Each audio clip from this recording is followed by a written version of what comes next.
एकेकाळी या पुराणात लिहिलंय, या पवित्र पुराणात, की श्री ब्रह्माजी रजगुण आणि श्री विष्णूजी सद्गुण यांचा एकमेकात वाद झाला, भांडण झालं.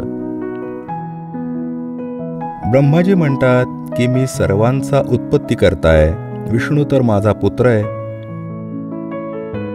विष्णूजी म्हणतात तू माझ्या नाभिकमलातून उत्पन्न झाला आहेस, तू माझा पुत्र आहेस. हा म्हणतो मी तुझा बाप, हा म्हणतो मी तुझा बाप. दोघांचं युद्ध झालं. ते युद्ध शांत करण्यासाठी हे काल भगवान जे यांचे पिता आहेत, ज्यांना हे सदाशिव म्हणतात पौराणिक, आणि हे हिंदू धर्माचे गुरुजी, या सदाशिवाने यांच्यामध्ये एक स्तंभ उभारला, एक तेजोमय पिलर, खूप लांब लचक लिंग स्तंभ. तर हे लढायचे विसरले आणि त्याचा शेंडा बुडखा शोधू लागले. जेव्हा ते असफल ठरले, तेही हा सदाशिव जो यांचा पिता आहे, ब्रह्माजी, विष्णूजी आणि शिवजींचा, तो शिवरूप धारण करून तिथे उभा ठाकला. मग त्यांना ज्ञान देऊ लागला. म्हणाला की तुम्ही स्वतःला भगवंत समजलात, तुम्ही भगवंत नाही, यू आर नॉट गॉड. तर पुण्यात्म्यांनो, दासानी सांगितलं तर पटणार नाही. तुम्हाला इतिहास दाखवतो म्हणजे विश्वास बसेल. हे बघा, हे आहे श्री शिव महापुराण हिंदी टीकेसहित, भाग 1, श्री शिव महापुराण, विद्यावृद्धी पंडित ज्वालाप्रसादजी मिश्रकृत हिंदी टीकेसहित, खेमराज श्रीकृष्णदास प्रकाशन, मुंबई इथून प्रकाशित आहे. आपण हे बघा, याच्या पान नंबर 11 पासून आपण सुरुवात करूया. ही आहे विद्वेश्वर संहिता, भाग 1, अध्याय 6. नंदिकेश्वर म्हणाले की हे योगेंद्र, पूर्वी एकदा विष्णू भगवान शेषशय्येवर आपल्या गरुडादी पार्षदांनी संयुक्त लक्ष्मीसहित शयन करत होते. त्यावेळी ब्रह्मज्ञानींमध्ये श्रेष्ठ ब्रह्माजी, आता हे कसे ब्रह्मज्ञानी आहेत बघा, आपल्या इच्छेनेच तिथे आले. सर्व प्रकारे सुंदर अशा त्या शय्येवर शयन करणाऱ्या कमललोचन विष्णूजींना विचारू लागले, तुम्ही कोण आहात जे मला बघूनही अहंकारी पुरुषाप्रमाणे शयन करता? हे वत्स, अरे बाळा, ब्रह्माजी म्हणत आहेत विष्णूजींना, हे वत्स मुला, उठ, बघ मी तुझा स्वामी आलो आहे, तुझा मालक आलो आहे. आलेल्या गुरुला बघूनही जो गर्वित होतो, त्या द्रोही मूर्खाला प्रायश्चित्त व्हायलाच हवं. हे ऐकून विष्णूजींना आत तर क्रोध आला, आत खूप राग आला, परंतु वरवर शांत राहिले, परंतु बाहेरून शांत राहिले आणि म्हणाले, हे वत्सा, हे बाळा, तुझं कल्याण हो, बैस, या आसनावर बैस. विष्णूजी म्हणाले त्यांना, ब्रह्माजींना, की ये बाळा बैस. यावेळी तुझं मुख कुटील आणि मुख वक्र म्हणजे वाकडं का झालंय? रागात होते ब्रह्माजी. ब्रह्माजी म्हणाले, हे वत्सा, हे बाळा विष्णू, तुला काळाच्या प्रभावामुळे गर्व झालाय. हे वत्सा, मी तुझा रक्षक आणि जगताचा पिता मी आहे. विष्णूजी म्हणाले की हे तर सर्व जग माझ्यात स्थित आहे, तू चोरासमान कसं काय ते आपलं म्हणतोस? तू माझ्या नाभिकमलातून उत्पन्न झाला आहेस, त्यामुळे तू माझा पुत्र आहेस, मला पुत्र म्हणणं व्यर्थ आहे. नंदिकेश्वर म्हणाले, अशा प्रकारे ब्रह्मा विष्णू दोघंही रजोगुणात मुग्ध होऊन विवाद करू लागले. मी श्रेष्ठ आहे, मी स्वामी आहे असं म्हणत एकमेकांना मारण्यासाठी, युद्ध करण्यासाठी उत्सुक झाले. आता बघा, सर्व देवता विमानात बसून ते युद्ध बघण्यासाठी तयार होत आहेत. आणि आपल्या देवता मग काय क्रिया करतायत, तर सर्व देवता विमानात बसून ते महाअद्भुत युद्ध बघण्यासाठी आले आणि आकाशातून त्यांच्यावर फुलांचा वर्षाव करू लागले. वारे देवता, बघा, देवतांचं काम आहे की दोन भावांमध्ये भांडण झालं कोणत्याही कारणाने, भल्या पुरुषांचं काम आहे ते तर बीज बचाव करून मध्यस्थी करून युद्ध बंद करतात.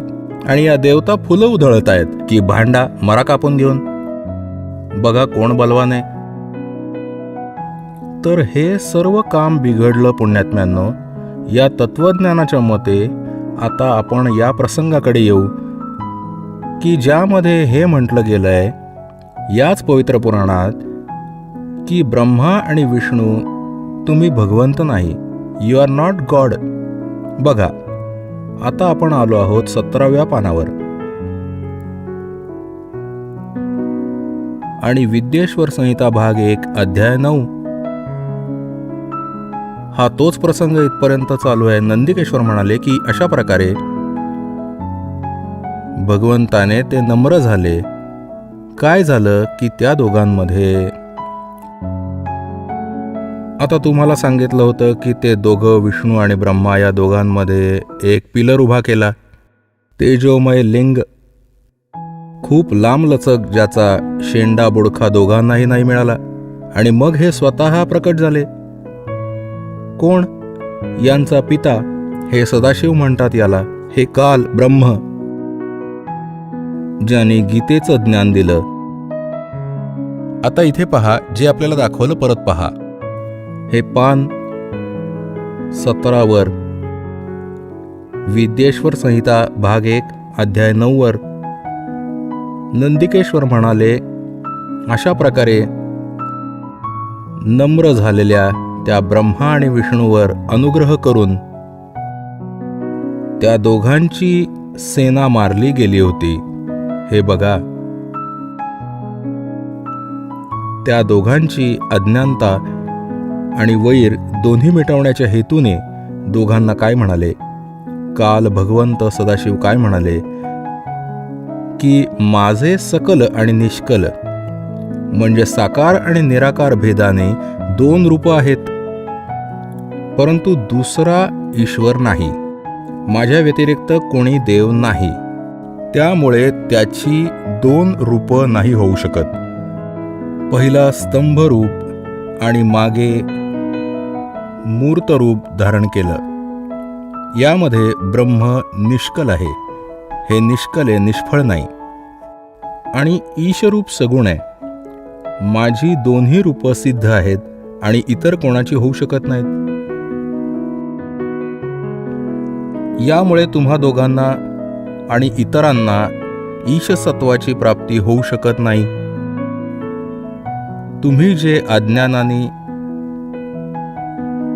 स्वतःला ईश मानलं, तुम्ही अज्ञानाने स्वतःला ईश म्हणजे भगवंत मानलं, हे खूपच अद्भुत झालं. ते दूर करण्यासाठीच मी रणभूमीत आलो. आता तुम्ही तुमचा गर्व त्यागून माझ्या ईश्वर रूपात तुमची बुद्धी लावा. माझ्या प्रसादाने लोकात सर्व अर्थ प्रकाशित होतात. मीच परब्रह्म आहे. आता हा काल बोलत आहे, आता इथे विचलित करत आहे त्यांना. मीच परब्रह्म आहे, माझेच कल अकल रूप आहे. ब्रह्म असल्याने मी ईश्वर आहे. अनुग्रह इत्यादी माझा करतात. सर्वव्यापी असल्याने आणि जगताचा वर्धक असल्याने मी ब्रह्म आहे. हे ब्रह्मकेशव, समत्व आणि व्यापक असल्याने मी आत्मा आहे.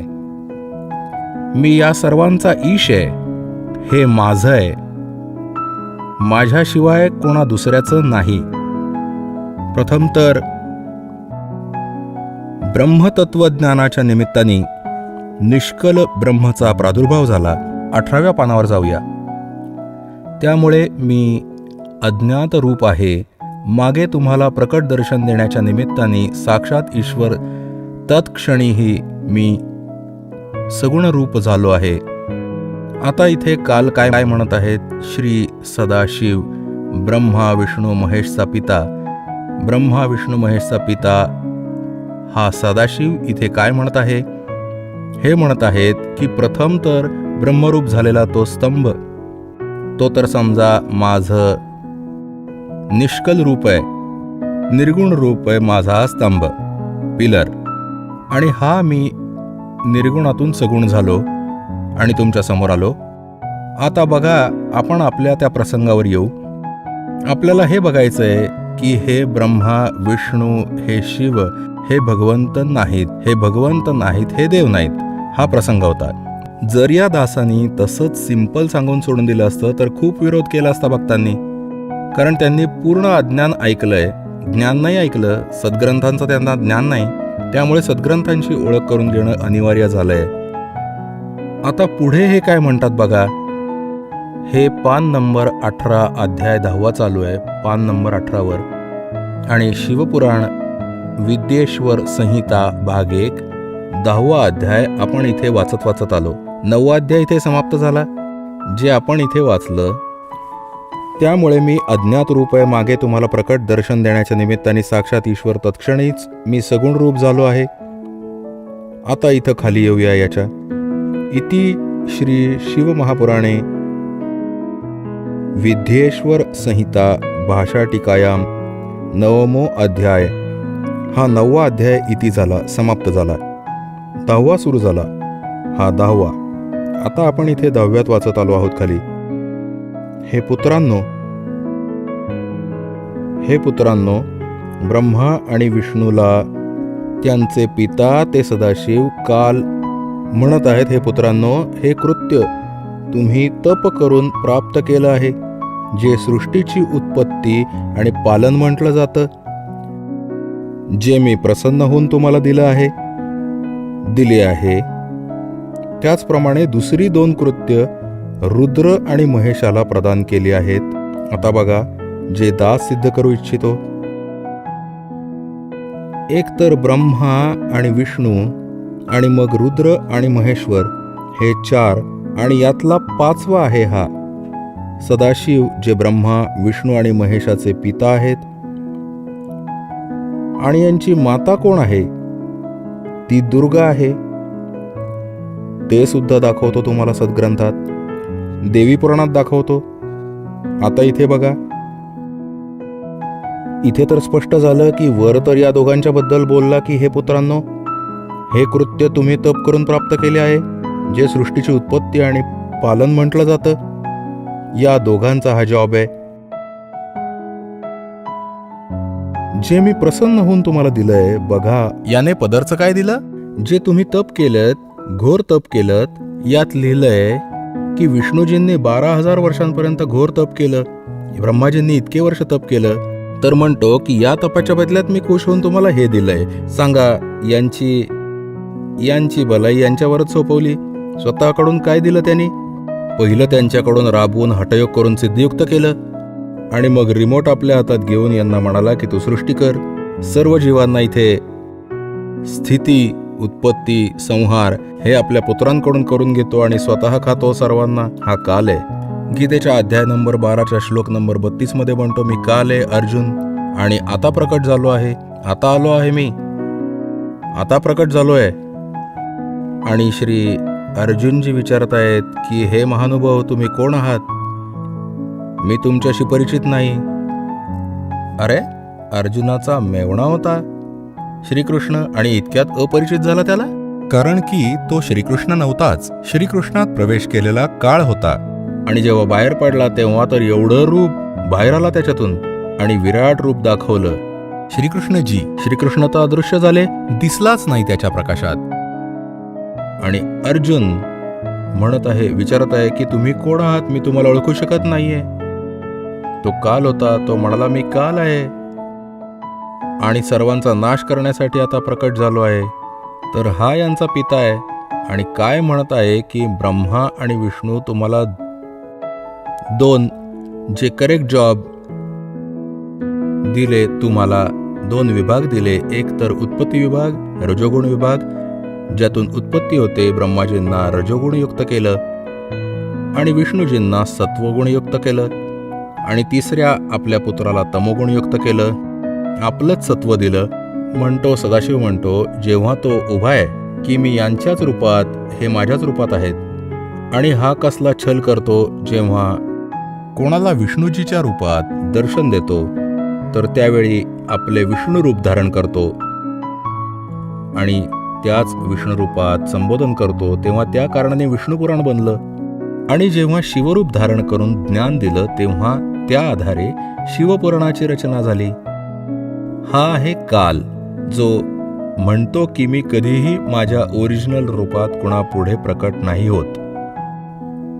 माझी कर्म आणि जन्म अलौकिक आहेत. गीतेच्या अध्याय नंबर 4च्या 5 आणि 9 मध्ये यांनी स्पष्ट केलं आहे.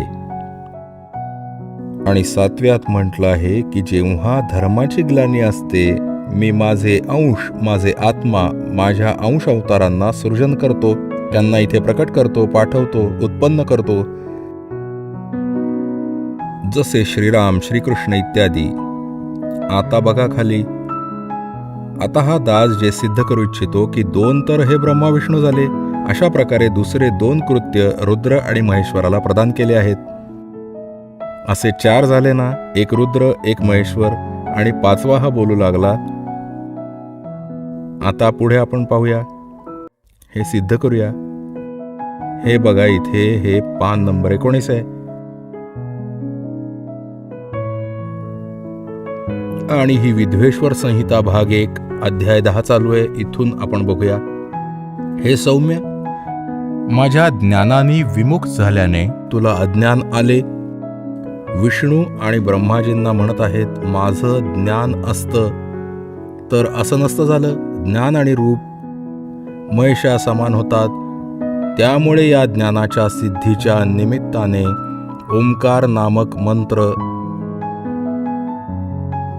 मंत्र जप करा. गर्व दूर करणारा, हा गर्व दूर करणारा आहे. सोयी निजमंत्र उपदेश करतात. हा ओंकार माझ्या मुखातून उत्पन्न होत असल्याने माझ्याच रूपाचं बोधक आहे, म्हणजे ब्रह्मचे, आणि महामंगल करणारा आहे. हे वाचक आहे, मी वाच्य आहे. हा मंत्र माझा आत्मा आहे की ज्याच्या स्मरणाने माझं स्मरण होतं. उत्तरेकडील मुखाकडून आकाराचं, याचंही बरंच वर्णन केलं आहे. पश्चिमेच्या मुखाकडून उकाराचं, दक्षिणेच्या मुखाकडून मकाराचं, पूर्वेच्या मुखाकडून बिंदूचं आणि मध्याच्या मुखातून नाद उत्पन्न झाला आहे. अशा प्रकारे 5 प्रकाराने हे निर्गत झाले. सर्व एक होऊन ओम असं एक अक्षर बनलं. ओम असं एक अक्षर बनतं. आता हे आपण एवढंच बघू. अशा प्रकारे या पवित्र पुराणाने आपलं बरंच काम हलकं केलं या दासाचं. एक तर हे सिद्ध झालं की ब्रह्मा आणि विष्णू आणि शिव आणि रुद्र, जे याला महेश्वर म्हणतात, हे भगवंत नाहीत, हे ईश नाहीत. म्हणून दास म्हणतो की 3 मुख्य रूपात दासाच्या प्रवचनात हे ब्रह्म समजा. एक क्षर ब्रह्म, एक अक्षर ब्रह्म आणि तिसरा परमाक्षर ब्रह्म. तर ह्या 3 प्रभूंचं ज्ञान जेव्हा आपल्याला होईल तेव्हा आपण पूर्ण अध्यात्मज्ञान सहज समजू. हे ज्ञान आपल्याला कुठून मिळेल? आपल्या सद्ग्रंथांमधून. आपले सद्ग्रंथ कोणते आहेत? जसं तुम्हाला आत्ता सांगितलं, आपले सद्ग्रंथ आहेत, सदशास्त्र आहेत. पवित्र 5 वेद, ऋग्वेद, सामवेद, अथर्ववेद आणि यजुर्वेद. तर 5वा वेद सूक्ष्मवेद, जिथे स्वतः परमात्मा येऊन ते ज्ञान सांगतात. आणि हे हिंदू धर्मातले गुरुजी लोक म्हणतात 5वा वेद महाभारत आहे. 5वा वेद महाभारत आहे. हे त्यांचे स्वतःचे विचार आहेत. 5वा वेद हा काही महाभारत नाहीये. असे तर कितीही वेद नव्याने बनवा, जसं आपल्या मर्जींनी. ज्ञान हे तर बोध म्हणजे ज्ञानच आहे. 18 बोध, 18 शास्त्र ही पुराणे आहेत. 18 बोध वेगळे आहेत आणि त्यातला एक बोध हे पुराण आहे आणि या पुराणाचे 18 भाग देखील आहेत. अशा प्रकारे आपण हे तत्वज्ञान समजून घेऊ